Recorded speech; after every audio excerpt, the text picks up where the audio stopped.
Ex-presidiário cria criança abandonada em sua casa, mas tem sua casa depredada pelo seu crime. Felipe havia acabado de sair da prisão, onde passou longos anos encarcerado. Sua vida agora era uma incógnita, pois o mundo havia mudado, mas ele continuava sendo o mesmo homem de 10 anos atrás. O guarda entregou a ele as mesmas roupas que usara há 10 anos, quando fora preso, sua carteira com apenas R$ 10 e a chave de uma casa. O homem o olhou com desprezo e, ao terminar de entregar tudo, declarou: "Espero que alguém dê um fim em você. Nosso país é um lugar injusto. O mínimo que você deveria ter pegado era a cadeira elétrica, mas isso não existe aqui. Não lhe desejo boa sorte. Espero que apodreça e que sua vida seja a mais curta possível." As palavras do guarda foram duras, mas Felipe não sentiu nada, nem raiva, nem tristeza. Ele já tinha passado por tanto nos últimos anos que certas palavras já não o atingiam mais. Assim que colocou os pés fora do presídio e viu a movimentação das pessoas na rua, sentiu-se estranho. Respirou fundo e pensou: por onde começo? Tirou a carteira do bolso e conferiu seu conteúdo. Lá estavam a nota de R$ 10, a chave da casa e algo que o fez começar a chorar: uma foto de um garoto de 5 anos. Felipe segurou a foto e chorou de cabeça baixa para que ninguém percebesse suas lágrimas. Após alguns minutos, recompôs-se e segurou a chave. "Vou para casa, é o único lugar que tenho", pensou. O caminho até sua antiga casa era longo e, sem dinheiro para o ônibus, ele teria de ir a pé. Seriam 3 dias de caminhada até a cidade vizinha. Para quem passou 10 anos preso, caminhar por 3 dias não parecia nada demais. Nesse percurso, Felipe dormiu em postos de gasolina e pediu ajuda para comer. Pensava em como estaria sua casa depois de tantos anos. Sabia que teria que trabalhar duro para quitar todos os impostos atrasados. Quando chegou, surpreendeu-se. A casa estava totalmente destruída. Boa parte do telhado havia caído, as janelas tinham sido arrancadas e a porta mal se sustentava. Mas o que mais o incomodou foi a pichação nos muros, tanto do lado de fora quanto dentro. "O inferno é o único lugar que você merece."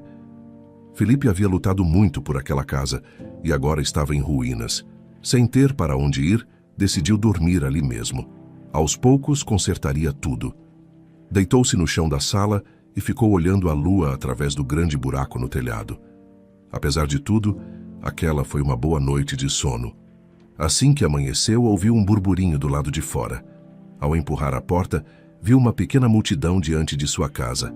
Ele reconhecia alguns rostos dali, mas a maioria era de pessoas desconhecidas. À frente do grupo estava uma senhora de cerca de 60 anos, usando um vestido florido e óculos de grau. Ela deu alguns passos à frente e foi direta. "Meu nome é Margarida e sou a líder deste grupo de moradores.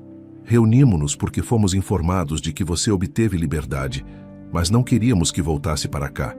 Como sabe, há várias crianças na região e os pais não se sentem seguros com você aqui. Peço que se retire imediatamente ou chamaremos a polícia." Felipe riu. "Chame a polícia. O que vocês vão dizer a eles? Que estou infringindo a lei por dormir na minha própria casa?" Margarida ficou séria. Sabia que ele tinha razão, mas não se deu por vencida. "Você é um monstro e sabe muito bem disso. Nossa comunidade não vai permitir que alguém como você more perto de pessoas de bem. Saiba que sua vida será muito difícil aqui, e nós sabemos como nos defender", declarou olhando para um homem que estava atrás dela. Ele encarou Felipe de maneira a deixá-lo desconfortável. Felipe o conhecia de vista e sabia que fora ex-policial. Felipe sentiu o tom ameaçador, mas não se intimidou. "Se não tem mais nada a dizer, peço que se retirem. Tenho muito o que fazer", disse ele, fechando a porta. Margarida e a multidão começaram a murmurar entre si. Felipe pôde ouvir ameaças e xingamentos do lado de fora. Depois que todos foram embora, ele pegou seus documentos e foi procurar emprego. Felizmente, não teve grandes dificuldades, pois apresentava bom comportamento na prisão e havia participado de um programa de inclusão de ex-detentos na sociedade. Em poucos dias, começou a trabalhar como servente de pedreiro. O emprego pagava pouco, mas além do salário, Felipe ficava com as sobras das reformas nas quais ajudava. Portas velhas, janelas, vasos, camas e todo tipo de móveis que os donos das casas costumavam descartar. Para ele, porém, tudo aquilo valia ouro. Assim, aos poucos, foi reformando sua casa. Após 2 semanas, Felipe já se sentia mais à vontade no lugar, mas foi então que começou o verdadeiro plano de Margarida. Certa vez, ele foi a um comércio próximo para encher uma pequena cesta de mantimentos. O dono do estabelecimento o olhou com desprezo e disse que não lhe venderia nada. Felipe, com raiva, quase comprou briga, mas por ser ex-presidiário, estaria em desvantagem se a polícia fosse chamada. Jogou a cesta no chão e saiu. A mesma situação se repetiu em vários comércios do bairro. Ele estava praticamente sendo expulso dali.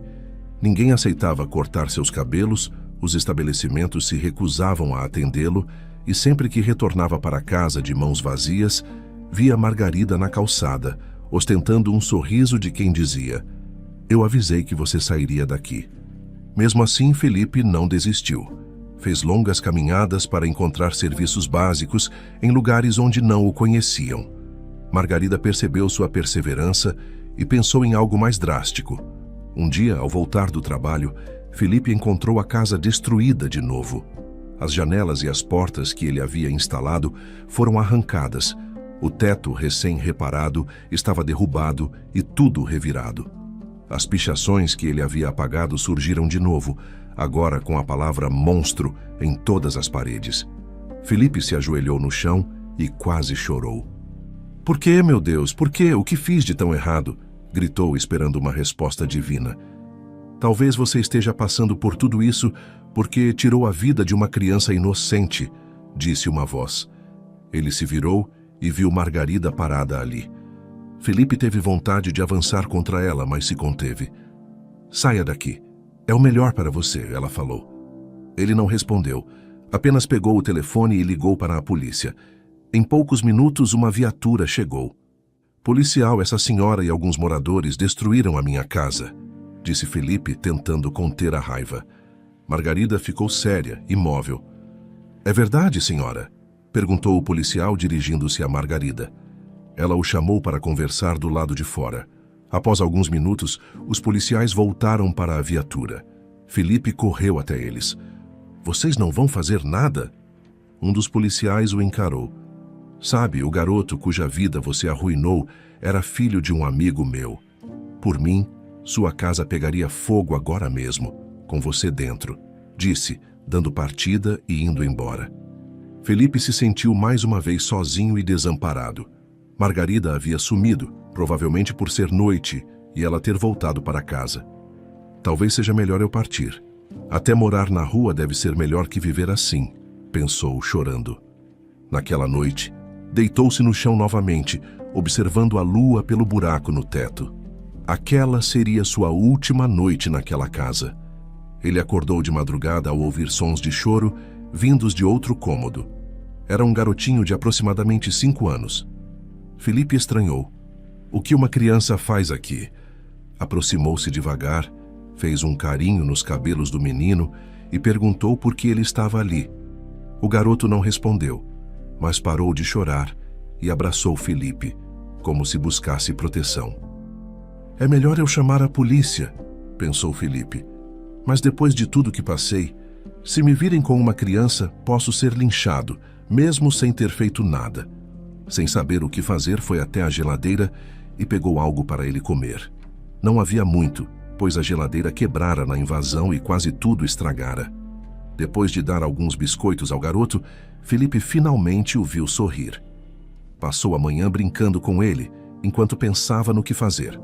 Notou que, apesar da idade, o menino parecia ter algum atraso no desenvolvimento.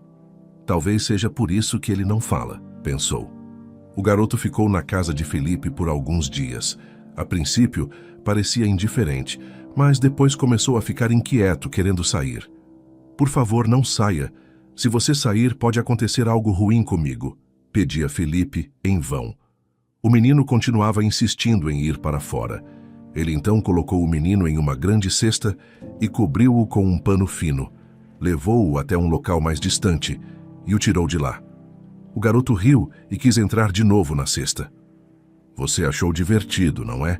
Felipe disse, ao seguir com o menino por lugares afastados, onde não seria reconhecido.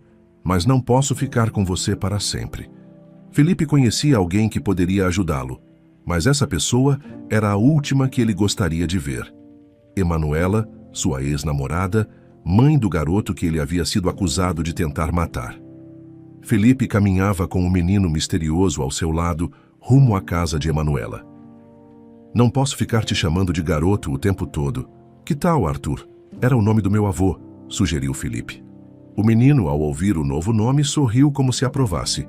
Então é isso, Arthur, disse Felipe sorrindo de volta. Quando chegaram à casa de Emanuela, Felipe sentiu-se mais nervoso do que no dia em que fora preso. Tocou a campainha e em poucos segundos ela abriu a porta. Ao vê-lo, Emanuela ficou com o olhar vazio, que logo deu lugar a um semblante de raiva. Ela ergueu a mão para lhe dar um tapa, mas parou ao notar o garoto ao lado dele. Apesar da fúria, não queria fazer aquilo na frente de uma criança. O que você está fazendo aqui? Já não destruiu minha vida o suficiente? Bufou, irritada. Emanuela, por favor, só me escute. Não me importo com o que vai fazer comigo, mas preciso que você ajude este garoto, pediu Felipe. Ela olhou para os olhos inocentes da criança e se lembrou do olhar inocente de seu próprio filho. Você tem 3 minutos para me explicar, disse rispidamente. Felipe contou como o menino apareceu em sua casa e por que ele não havia chamado a polícia. Tudo bem, agora vá embora, eu cuidarei dele. Emanuela rebateu de forma seca. Tudo bem, vou embora, respondeu Felipe. Enquanto se dirigia à saída, Felipe notou por uma fresta algo que o fez gelar. Era Lucas, filho de Emanuela, o garoto que ele supostamente havia tentado matar. Ele está vivo? Perguntou Felipe surpreso. Vivo? Ele respira por aparelhos, não fala, não se move, não tem uma vida normal. Você chama isso de viver? Tudo por sua causa. Você acabou com a vida do meu filho. Ele está em coma e talvez nunca mais acorde, gritou Emanuela desesperada. Felipe, no entanto, permaneceu estático. Começou a chorar, dizendo que daria tudo para que Lucas pudesse falar, pois o garoto explicaria o que realmente aconteceu naquela noite. Ele se lembrou do dia do incêndio.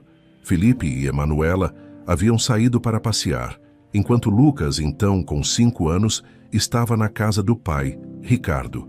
Ao voltarem do passeio, Ricardo deixou Lucas na casa de Emanuela.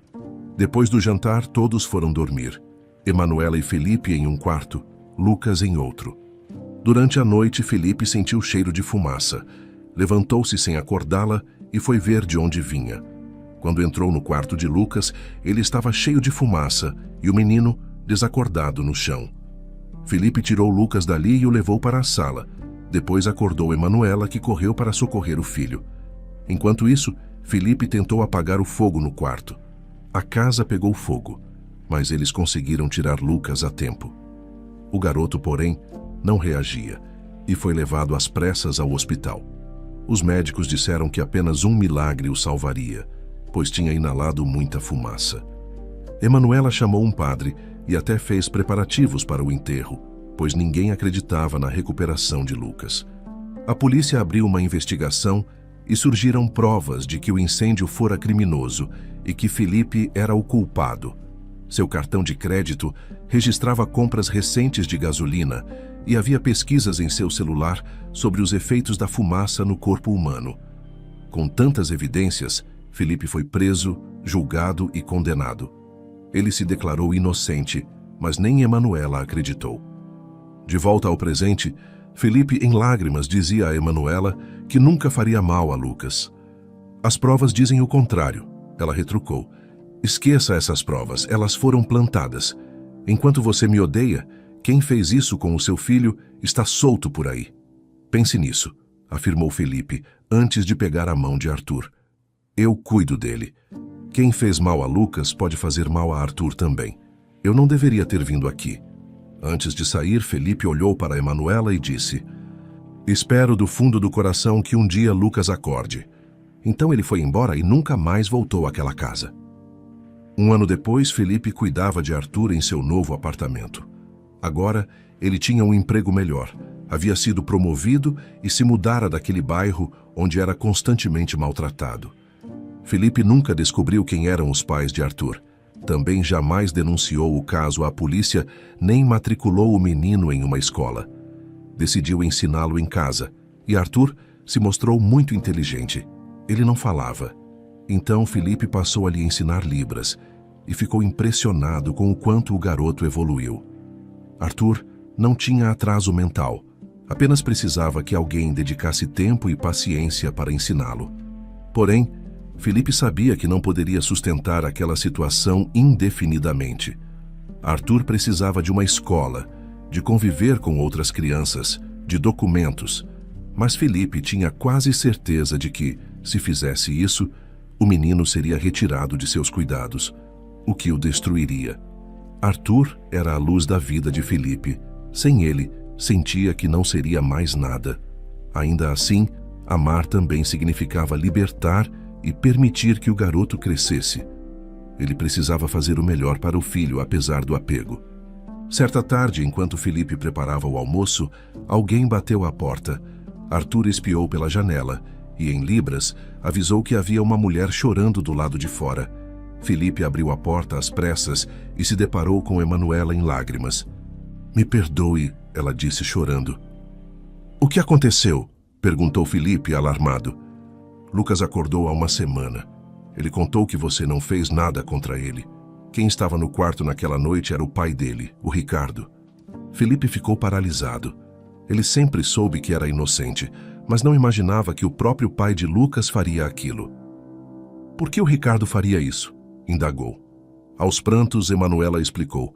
"Ricardo sempre apostou muito dinheiro e devia a pessoas perigosas. Ele fez um seguro da casa, que estava no nome dele. Ele mesmo ateou fogo para receber o seguro. Não se importou comigo, com o próprio filho ou com você." "Como está Lucas?", perguntou Felipe, ainda em choque. "Ele quer vê-lo, mas não sente mais as pernas e só consegue mover um dos braços." "Eu quero vê-lo", decidiu Felipe. Quando reencontrou Lucas, o garoto sorriu ao vê-lo. Conversaram bastante. Felipe notou que, apesar de estar com 15 anos fisicamente, Lucas tinha a mente de uma criança de 5, exatamente como quando entrou em coma. "Estou feliz em te ver, papai", disse Lucas. Felipe se emocionou ao ouvir aquilo. Passou a mão nos cabelos do rapaz e confirmou que também estava feliz em revê-lo. Em seguida, ele e Emanuela foram para a sala, onde ela contou que já havia feito a denúncia contra Ricardo e que ele estava sendo procurado. Ela se desculpou mais uma vez por não ter acreditado em Felipe. "Eu sempre tratei você e o Lucas muito bem. Nunca fiz nada para entristecê-los. Mesmo Lucas não sendo meu filho biológico, acolhi-o como se fosse. E ainda assim você duvidou de mim quando eu mais precisava", disse Felipe. "Mas, Felipe, só agora descobri que foi o Ricardo quem plantou as provas contra você. Eu não tinha como saber", alegou Emanuela. "Tinha, sim. Bastava me ouvir. Você preferiu não escutar. Só depois de 10 anos, me deixou contar a minha versão. Eu voltarei aqui com frequência, pois Lucas precisa de mim e me tem como um pai. Mas não quero qualquer tipo de relação com você, Emanuela. Vamos manter contato apenas pelo bem do Lucas." Emanuela chorou arrependida, porém compreendia o lado de Felipe. Ela mesma havia encerrado o relacionamento ao não lhe dar ouvidos. Meses se passaram e Ricardo foi preso. Além disso, Felipe acionou um advogado para processar o Estado por danos morais e para limpar seu nome. Após algum tempo, venceu a ação. Não constava mais nenhum crime em seu histórico.